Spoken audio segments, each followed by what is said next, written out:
Hello, Tony Brooks Aviles from the Staten Island Slim Down, also Staten Island Boot Camp and Staten Island Personal Training. And today we're in a different atmosphere. We're actually at my personal training studio where I run Staten Island Personal Training and Staten Island Boot Camp when we're not outside by the beach. So I want to thank you once again for spending your time with us here today in our fifth installment. We're in the fifth week. We actually got through the first month of the Staten Island Slim Down. And I'm going to take the time out to give you a round of applause. Why? Because this is a tremendous thing that you're doing for yourself. And the fact that you're watching this video now also means that you're on target, that you're doing it, you're making it happen, that you're doing everything that you need to do. Some of the people who've been doing this program, and maybe you're watching it right now, have come to me and told me some unbelievable stories about not just about how much weight they've lost or how much energy that they've gained or how much better that they feel, but also about how much that they have changed their lives.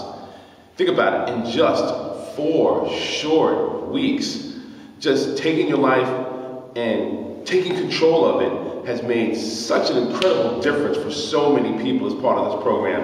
And on behalf of Dr. Maureen Becker and myself, I have to say that we're so grateful for your participation and that we have been humbled by your feedback.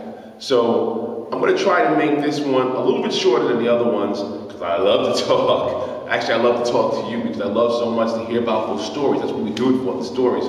So I'm going to try to make it a little bit shorter, but I want to give you as much of the lessons as possible so that you really get an understanding of what's going to be required of you going forward, not just only with the program, but also what you probably want to implement as the best practices in order for you to be successful going forward and even after the program is over.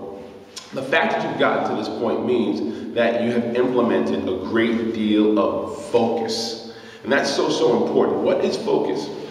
The best way to describe it would be to utilize the metaphor of an archer. When the archer is taking aim on the target, they draw that bow back. And when they draw that bow back, they're not thinking about anything else but the target. All right?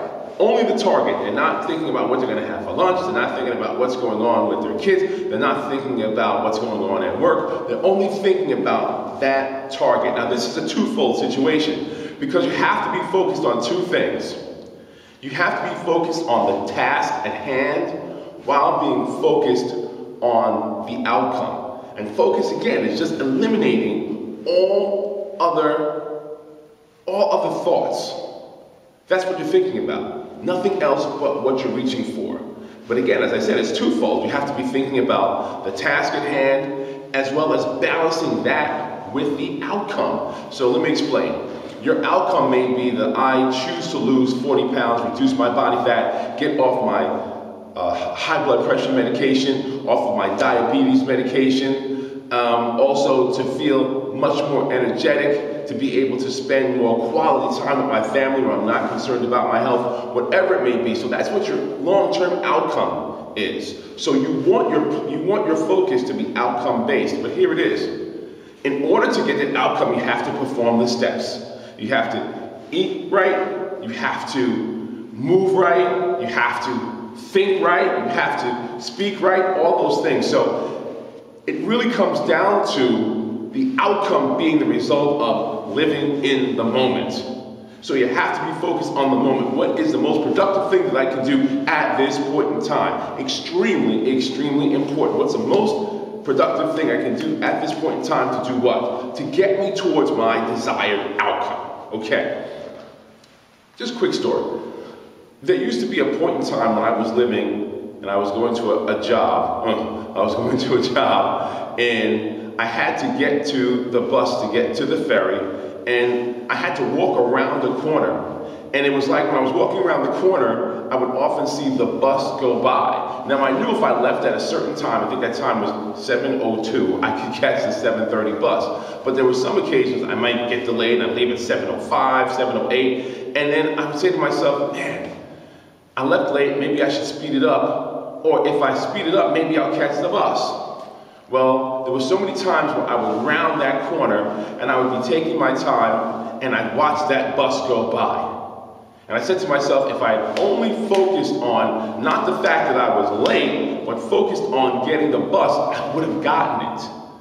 So you see, there's a fine balance between sort of the stress. In some cases it's positive stress, not too much stress, but a little bit of stress or a little bit of leverage. Let's not call it stress, let's call it leverage. A little bit of leverage on making sure that you put forth your best effort and what your outcome should be. So case in point, when I stopped focusing on the fact that I may be behind schedule and started focusing on one thing, catching the bus, because catching the bus would make all the difference in the world, guess what? I caught the bus every time.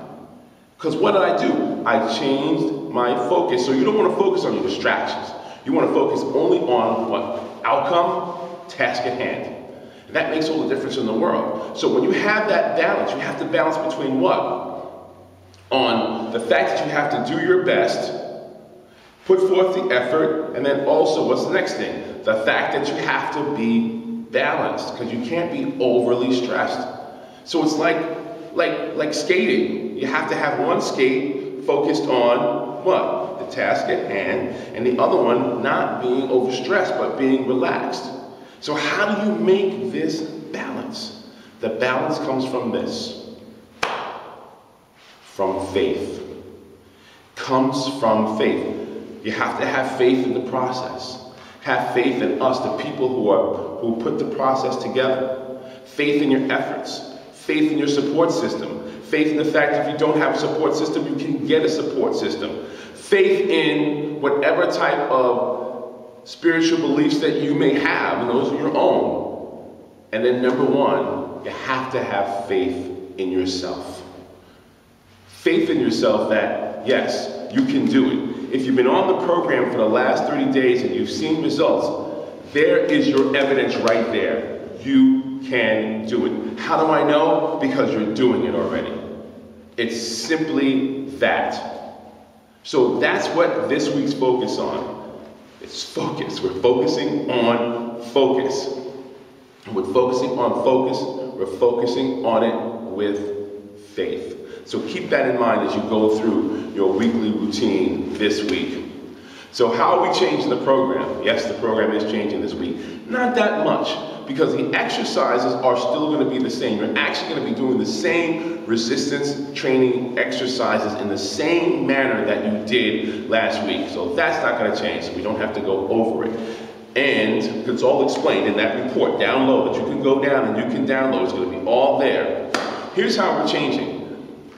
Last week, in the nutrition plan, we did say this week, don't eat any fruit. And not to say that fruit is a bad thing. We said don't eat any fruit only because we want to make sure that you balance off your blood sugar. Of course, on the 1 day a week, mine is Sunday, all bets are off. If you want to go and you want to have some fruit, you want to have some of your treats, then you do that. That's fine. 1 day a week, that's what we're practicing. Now, we had 1 day of carb rotation last week where we eliminated the starchy carbohydrates. And when we did that, what did we do? Every single meal was going to be consisting of what? Lean protein and fibrous carbohydrate. Starchy vegetables, starchy not carbs, not starchy carbohydrates, but green vegetables. So it means a good meal would be egg whites, 1 yolk, and some spinach or broccoli in it. Another one could be salmon, one of my favorites, with salad. So again, no starchy carbohydrates for 2 days this week. Last week we did it for 1. This week we're going to do it for 2. And preferably we like for it to be 2 consecutive days. So if you start your first day on Monday, the next day should be Tuesday. If you start on Wednesday, the next day should be Thursday. Okay, so the nutrition plan is going to change just in that respect, but it's going to be very similar to what you did last week, but instead of 1 day, 2 consecutive days. Now, if you feel like your energy is really, really low and you cannot manage it, then you can still implement that starchy carbohydrate, but try to bring it into a little bit. We're building to something now. We're building to something now. All right? The other change that I'm going to request that you try is we're going to try to do a little bit of interval training, because the cardio is not going to change in terms of the time requested. All right? 20 to 30 minutes, 5 to 6 days of the week. But most of you have been doing what's referred to as steady state steady state cardio, which means that you're on the treadmill, you're walking, and you're not changing the speed. Interval training is very different. What interval training is that you're going to take 1 minute out of your cardio and you're going to speed it up. You're going to go real fast. Speed it up as fast as you can go. And then you're going to take 2 minutes and slow it back down to that steady state. And then you're going to repeat that process. So how it would work is this. You're going to do a 3-minute warm-up, whatever you're doing, whether it's elliptical machine, whether it's walking outside, whether it's a treadmill, and you're going to take 3 minutes, you're going to warm up. 4th minute, you're going to go as fast as you can. Get that heart rate really elevated. Fast as you can, fast as you can. And then you're going to slow down for 2 minutes. After those 2 minutes are over, you're going to go back for 1 minute as fast as you can, as fast as you can, as fast as you can, as fast as you can. And then you're going to slow it back down for 2 minutes. And then you're going to repeat that. Now, you want to check the report because I'm going to tell you exactly how many times that you want to repeat it. Let's assume for now it's 4 or 5 times. Right? 1 minute fast, 2 minutes back down. 1 minute fast, 2 minutes back down. 5 times repeating the whole cycle, and then a 3-minute cool down. So, I wanted to get you in and out of here very, very quick and explain everything. So once again, I want to thank you for being part of Staten Island Slim Down, and I'm going to end this presentation the same way I always do with this quote. Put your heart and soul in your goal.